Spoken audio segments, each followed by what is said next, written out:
পতনের পর যে বিষয়টি সারা বাংলাদেশকে তোলপাড় করেছে সেটা হলো মবক্রেসি। মব নামক যে শব্দটি, এটি আমরা বই পুস্তকে পড়তাম এবং খুব অল্প সংখ্যক লোক এটি জানতাম। কিন্তু জুলাই আগস্ট বিপ্লবের পরে সারা বাংলাদেশে যে মব সন্ত্রাস শুরু হয়েছে, এটি কোনো অবস্থাতেই থামানো যাচ্ছে না। প্রথম দিকে এটি প্রলয়ঙ্কারী রূপে ছিল কেবলই মাত্র প্রাতিষ্ঠানিক কিছু কর্মকাণ্ড এবং রাজনৈতিক কিছু পট পরিবর্তন এবং পদপদবী কেন্দ্রিক। যেমন কোনো একটা স্কুলের প্রধান শিক্ষক, কোনো একটি কলেজের প্রিন্সিপাল, তাদেরকে ইমিডিয়েটলি বাধ্য করার জন্য কিছু মানুষ বা ছাত্রছাত্রীরা সেখানে গিয়ে তাদেরকে সেই পদত্যাগপত্রে বাধ্য করতে চাপ প্রয়োগ করেছে। তো এই মব জাস্টিস শত শত হাজার হাজার হয়েছে সারা বাংলাদেশে এবং এটাকে আমরা সাধারণত মব হিসেবে ধরতাম। কিন্তু ইদানিংকালে সেটা সেই পর্যায়ে আর থেমে থাকেনি। এখনকার এই মবটি আপনার মেয়েরা কেন বিড়ি খাচ্ছে, মেয়েরা কেন বুকে ওড়না দিচ্ছে না, রোজার মাসে কেন আপনার দোকান বন্ধ রাখতে হবে, খাবার দোকান ইত্যাদি নানা বিষয়ে মব তৈরি করার জন্য দলে দলে মানুষ রাস্তায় নেমে গিয়েছে। এবং যখন এই সকল মব হয় সেখানে ধ্বংস সাধন হয়, কোথাও দোকানপাট ভাঙচুর, কোথাও শিক্ষা প্রতিষ্ঠান ভাঙচুর এবং কোথাও হাসপাতাল ভাঙচুর থেকে শুরু করে গাড়ির শোরুম আরও অনেক কিছু। ইন্টারনেটে যে সকল ছবি আসে ভীষণ রকম ভয়াবহ দৃশ্য দেখা যায় না। কয়েকদিন আগে দেখছিলাম যে একটি গাড়ির দোকানে এরকম একটি গ্রুপ মব করতে এসেছে। তারা পাইকারি হারে সেই গাড়ির দোকানে ঢুকে সেই শোরুমে থাকা সকল গাড়ির গ্লাসগুলো তারা হকি স্টিক দিয়ে পিটিয়ে ভেঙে ফেলল। শব্দ শোনা যাচ্ছিল না। কি কারণে, কেন এই সমস্ত জিনিস হয়েছে, এটা ডাকাতি, মবক্রেসি নাকি ছিনতাই নাকি অন্য কিছু বোঝা যাচ্ছে না। এরকম অসংখ্য ঘটনা। অমুক বাড়িতে যাকে বলা হয় আওয়ামী লীগের নেতা আছে, অমুক বাড়িতে অস্ত্র আছে, অমুক বাড়িতে টাকা আছে, এই কথা বলে নির্বিচারে রাত্রি 12টা, 1টা হোক, 2টা হোক, 3টা হোক, তারা সারা বাংলাদেশের সব জায়গাতে অপারেশন চালাচ্ছে। এবং আমাদের আইনশৃঙ্খলা রক্ষাকারী বাহিনী থেকে শুরু করে আমরা যারা সাধারণ মানুষ, আমরা কেউ জিজ্ঞাসা করতে সাহস পাচ্ছি না। এবং এই সকল মবের মুল্লুকের যারা অংশীজন, তারা এখন পর্যন্ত কেউ গ্রেপ্তার হয়েছে, কারোর বিরুদ্ধে ব্যবস্থা নেওয়া হয়েছে, এরকম কোনো ঘটনা ঘটেনি। কিন্তু অতি সম্প্রতি গুলশানের একটি ঘটনা সারা বাংলাদেশকে নাড়া দিয়েছে।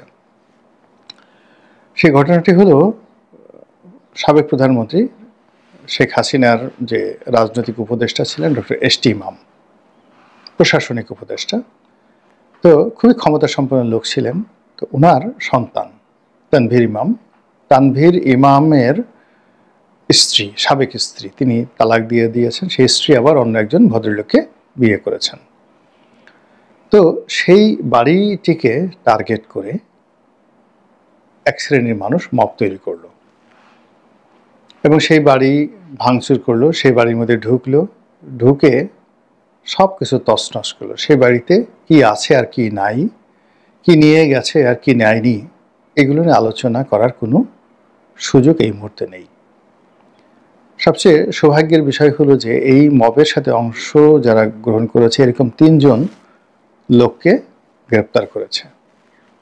কিন্তু অবাক করার বিষয় হলো যে তাদেরকে জেল হাজতে পাঠানো হয়েছে, কিন্তু পুলিশ তাদের বিরুদ্ধে রিমান্ড চেয়েছিল, অর্থাৎ তাদেরকে অধিকতর জিজ্ঞাসা করার জন্য রিমান্ড চেয়েছিল। কিন্তু আদালত তাদেরকে রিমান্ড দিতে সাহস পাননি বা দেননি, যেহেতু মাননীয় আদালত তারাই ভালো বুঝতে পারবেন।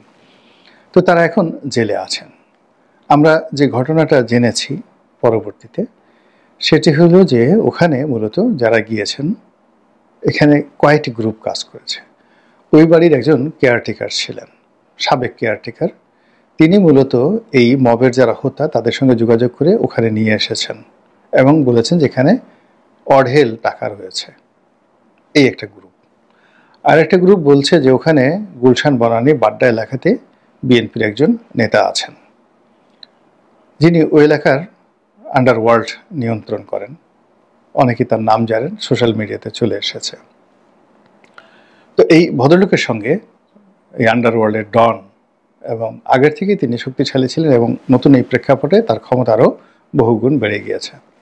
তো সেই মিস্টার ডনের সঙ্গে তানভীর ইমামের যে সাবেক স্ত্রীর স্বামী, বর্তমান স্বামী, তিনি একটা থিয়েটার কোম্পানির মালিক, অর্থাৎ এই বাড়ির মালিক যিনি, তো তার একটা জায়গা সম্পত্তি নিয়ে বিরোধ চলছিল দীর্ঘদিন ধরে। তো এই ভদ্রলোকের নাকানি চুবানি খাওয়ানোর জন্য, তাকে একটা উচিত শিক্ষা দেওয়ার জন্য মূলত ওই আন্ডারওয়ার্ল্ডের যে ডন, তার যারা লোকজন, কর্মচারী, কর্মী, তারপরে শুভানুধ্যায়ী, তাদেরকে তিনি পাঠিয়ে এই মবটি তৈরি করেছেন। ঘটনা যাই হোক না কেন, এখানে যা কিছু ঘটেছে গভীর রাতে প্রকাশ্যে ডাকাতির মতো। আগে যেভাবে আমরা জানতাম যে চিঠি দিয়ে ডাকাতি করা হয়, সন তারিখ দিয়ে, যে অমুক তারিখে তোমাদের বাড়িতে ডাকাতি করতে আসবো, থানা পুলিশ নিয়ে, মিলিটারি নিয়ে, পারলে তোমরা আমাদেরকে বাধা দিও। কিন্তু আসলে বাস্তবতায় এরকম চিঠি দিয়ে যারা ডাকাতি করতেন, খুবই শক্তিশালী ডাকাত, ফরিদপুর অঞ্চলে হতো, ভাটির অঞ্চলে হতো, বর্ষাকালে এই ডাকাতিগুলো হতো, এবং পুলিশ কখনোই এই ধরনের ডাকাতদের বিরুদ্ধে যেত না। এই কারণ হলো বেশিরভাগ ক্ষেত্রে এরা নৌকা নিয়ে, আধুনিক অস্ত্র নিয়ে ওই সময়টাতে এতটা শক্তিশালী হয়ে আসতো, একটি থানার পক্ষে এর ধরনের ডাকাতদের সাথে যুদ্ধ করার মতো শক্তির সামর্থ্য থাকতো না। ফলে ওই ডাকাতরা এসে নির্বিবাদে, নিশ্চিন্তে, নির্ভাবনায় ডাকাতি করে সেখান থেকে চলে যেতেন। তো এই ঘটনা আমাদের ফরিদপুরের ভাঙ্গা অঞ্চলে, বিশেষ করে আড়িয়াল খাঁ নদীর যে আড়িয়াল খাঁ এবং পদ্মা নদী, এটার যে মোহনা, এই মোহনাতে বর্ষাকালে এই ঘটনা ঘটত। তো সেই রকম অবস্থা এখন হয়ে গেছে। মানে আগে যেভাবে রাতে ডাকাতি হতো, এখন দিনে বা রাতে, আগে বলা হচ্ছে তোমাদের বাড়িতে আসা হবে, আসছি, এবং আরও আশ্চর্য ব্যাপার হলো তারা থানা পুলিশকে পর্যন্ত জানিয়ে আসছে। এবং এখানে যে গুলশানে যে বাসাটায় আক্রমণ হয়েছে, তারা স্বীকার করেছেন যে তারা এখানে আসবেন, এটা তারা পুলিশকে জানিয়েছিলেন, এবং তারা চেয়েছিলেন যে পুলিশের সামনে তারা তল্লাশি করবেন, কিন্তু পুলিশের সময় ছিল না, তারা আসেনি। ফলে তারা নিজেরাই এই কর্মকাণ্ড করেছেন, আইন নিজের হাতে তুলে নিয়েছেন। এখন এই যে এই সময়টিতে এই ঘটনাটা নিয়ে এত তোলপাড় কেন তৈরি হলো, এবং এই মবক্রেসি শুরু হওয়ার পরেই প্রথম মবে অংশগ্রহণকারী যারা লোকজন রয়েছে তাদের মধ্য থেকে 3 জনকে গ্রেপ্তার করা হলো। নিঃসন্দেহে সরকারের এটি একটা শুভবুদ্ধির উদয়, সাহস তারা সঞ্চয় করেছে, এবং নিঃসন্দেহে এর মধ্যে তারা কোনো অশনির সংকেত দেখতে পেয়েছে। আমার কাছে যেটা মনে হচ্ছে যে আমরা তো এমনি এই সময়টাতে হতোদ্যম হয়ে পড়েছি। সমাজে অভাব বেড়েছে, এবং অভাবের সাথে পাল্লা দিয়ে ছিনতাই, রাহাজানি, ডাকাতি, চুরি বেড়েছে, এবং যখনই কেউ সুযোগ পাচ্ছে তখনই সেখানে চুরি, ডাকাতি, রাহাজানি করে যাচ্ছে। তো সেই দিক থেকে যদি এই রোজার মাসে সবারই চাহিদা অনেক বেশি, রোজা থাকতে হবে, সেহরি খেতে হবে, ইফতার খেতে হবে, টাকা লাগবে না? তারপরে ঈদের জামাতে যেতে হবে, জাকাত দিতে হবে, ফেতরা দিতে হবে। ফলে জাকাত, ফেতরা দেওয়ার জন্য ডাকাতি করতে হবে, চুরি করতে হবে, যা কিছু দরকার, ঘুষ খেতে হবে, দুর্নীতি করতে হবে, কিন্তু জাকাত, ফেতরা দিতে হবে। তারপরে ওমরা করতে যেতে হবে, খেজুর খেতে হবে, আপনার যত রকম আতর লাগাতে হবে গায়ে, এবং সেটা ডাকাতির টাকা দিয়েই করতে হবে। এখন সব বাসায়, গরিব অঞ্চলে, কামরাঙ্গীর চরে, তারপর বাসাবোতে, যেখানে নিম্ন মধ্যবিত্ত বা মধ্যবিত্ত শ্রেণী বসবাস করেন, সেখানে যদি কোনো বাসায় ডাকাতি করেন, মানে এই গ্রুপ বা মব করেন, সেখানে লাভের পরিমাণ খুব অল্প। কিন্তু যদি আপনি ঢাকার অভিজাত এলাকাগুলো, গুলশান, বনানী, বারিধারা, তারপরে বসুন্ধরা, ধানমন্ডি, এ সকল এলাকাকে আপনি টার্গেট করেন, কিংবা পুরনো ঢাকার যে সকল এলাকাতে ধনাঢ্য ব্যবসায়ী এখনও বাস করেন, যেমন বংশাল, তারপরে চকবাজার, নবাবপুর, এ সকল এলাকাতে এখনও আদিবাসী যারা ঢাকার অধিবাসী বড় বড় ব্যবসায়ী, তারা কিন্তু পরিবার পরিজন নিয়ে, লোহার সিন্দুক নিয়ে থাকেন। গ্যান্ডারিয়া, সায়দাবাদ, এই সমস্ত এলাকাতেও কিন্তু অনেক ধনী লোকের বসবাস। তো এই সকল এলাকাতে যদি আওয়ামী লীগের লোক আছে ওই বাসায়, বা অমুক বাসাতে ওয়াইদুল কাদের আছে, অমুক বাসাতে যে আঙ্গির কবির নানক আছেন, অমুক বাসাতে মির্জা আজম আছেন, আমরা খবর পেয়েছি, মাইকিং করা হলো, চারিদিক থেকে মাইকিং করা হলো, লোকজন হই হুল্লোড় করে একটা বাসায় ঢুকে গেল, বাইরে লোকজন চিৎকার চেঁচামেচি করছে, ওবায়দুল কাদেরের চামড়া তুলে নেব আমরা, মির্জা আজমের চামড়া তুলে নেব আমরা। কেন পাবলিক তো বিক্ষুব্ধ, তারা তো এত কিছু বুঝবে না। আর ওই যে যারা মাইকিং করেছিল, যারা ডাকাতি করার মানুষ ওই বাড়িতে ঢুকছে, তারা 10-12 জন ওই বাড়িতে ঢুকে বাইরের যারা জনগণ তাদের মধ্যে তারা ডিল করে আসলো। 1 কেজি সোনার গহনা 10 জন ভাগ করে পকেটে পকেটে নিয়ে আসতে খুব বেশি কষ্ট হয় না। ডলার থাকলে, টাকা থাকলে, মানে ওই বাসা থেকে তারা সমস্ত তল্লাশি করে এসে বলছে না আমরা কোনো কিছু পাইনি।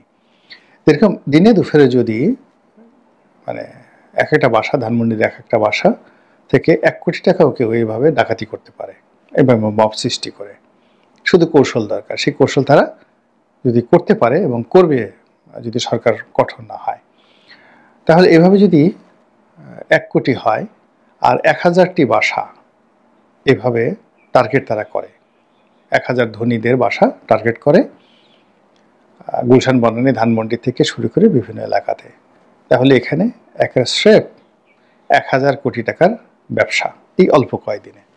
আর 1000 কোটি টাকার এই ব্যবসা করে তারা সোনার মার্কেটকে উত্তাল করে দিতে পারে, ডলারের মার্কেটকে উত্তাল করে দিতে পারে, এবং তারা এই টাকা দিয়ে যদি খেজুর কিনতে যায়, খেজুরের মার্কেট উত্তাল হয়ে যাবে। তারা যদি বিদেশে ছুটি কাটাতে যায়, সব কিছু উত্তাল হয়ে যাবে।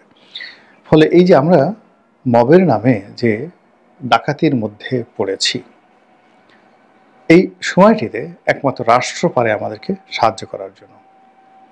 এবং আমরা এই যে বিপদের মধ্যে পড়েছি, এই বিপদের মধ্যে পড়ে আমরা কিন্তু কাউকে ক্ষমা করব না। পুলিশকে ক্ষমা করব না, সেনাবাহিনীকে ক্ষমা করব না, এবং ডক্টর মোহাম্মদ ইউনূসকে ক্ষমা করব না। এবং সাধারণ মানুষ যখন রাগ হয়ে যাবে এবং ধৈর্য হারিয়ে ফেলবে, তারা সবাই কিন্তু দায়ী করবে ক্ষমতাধরদেরকে এবং বলবে যে এই সকল মব সৃষ্টি করে তোমরাও এখান থেকে কমিশন খেয়েছ। ফলে হঠাৎ করে আমি কিছু জানতাম না, আমি বুঝতে পারিনি, বা আমি পারিনি, এই সকল কথাবার্তা বলে আগামী দিনে কেউ তার দায় এড়াতে পারবে না। বরং আগামী দিনে জনগণের যে প্রতিশোধ, এখন যে প্রতিশোধ নেওয়া হচ্ছে আওয়ামী লীগের নেতাকর্মীদের উপর, তার চেয়ে অনেক অনেক বেশি হবে, ভয়ঙ্কর হবে। কাজেই সাধু সাবধান, তারা যদি যার যার অবস্থানে থেকে এই মবক্রেসি ওরফে ডাকাতি বন্ধ করতে পারেন, ততই দেশ জাতির কল্যাণ, এবং তারা যে অবস্থানে আছেন সেখান থেকে নিরাপদে তারা প্রত্যাবর্তন করতে পারবেন, অথবা নিরাপদে এখন যেখানে আছেন নিরাপদে থাকতে পারবেন। অন্যথায় তাদের এই রাজ সিংহাসন, রাজপাট সব কিছু তছনছ হয়ে যাবে। মহান আল্লাহ আমাদের সবাইকে হেদায়েত দান করুন।